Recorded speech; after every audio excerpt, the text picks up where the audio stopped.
ready. GMA Weather, serbisyong totoo ng GMA News.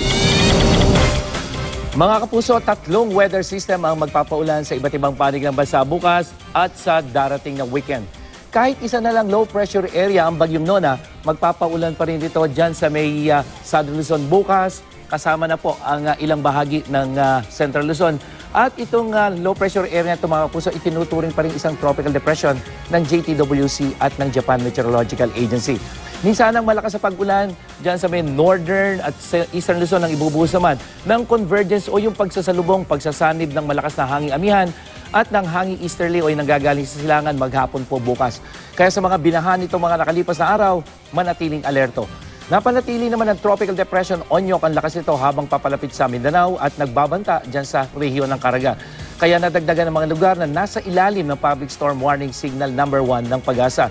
Signal number 1 dyan sa Surigao del Sur kasama ang Siargao Island, Surigao del Norte, Dinagat Province, Misamis Oriental, Camiguin, Agusan del Norte, Agusan del Sur, Davao Oriental, Davao del Norte, Compostela Valley, Bukidnon, Lanao del Norte, Lanao del Sur at Misamis Occidental.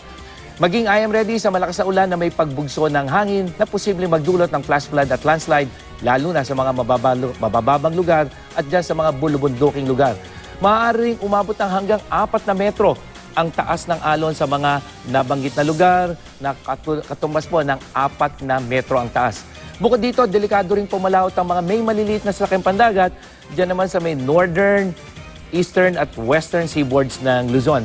At sa forecast track ng Pag-asa, hindi na nakikitang makapag-iipon pa ng lakas ang Bagyong Onyok habang nasa may Philippine Sea dahil yan sa northeasterly wind o yung malamig at tuyong hangin. Pero bukas na gabi, posible itong maglandfall dyan sa may Caraga region at makakatulong naman ang malaking landmass ng Mindanao para humina ang bagyo. Oras na maglandfall ito at sa Sabado, inaasahang tumatawid dito dyan sa may Sulusi at sa Linggo na hapon ay posibleng nasa labas na yan ng Philippine Area of Responsibility.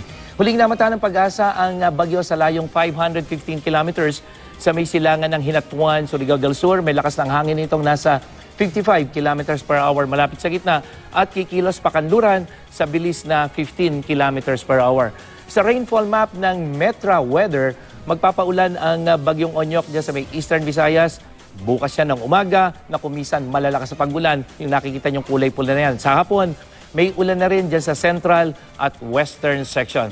Sa Mindanao, eastern section din ang uulanin. Umaga pa lamang yan. At sa hapon, posible na ang malalakas na ulan sa halos buong Mindanao. Yan ang latest mula sa GMA Weather. Ako po si Nathaniel Cruz. Magplano para sigurado. I am ready. Serbisyong totoo ng GMA News.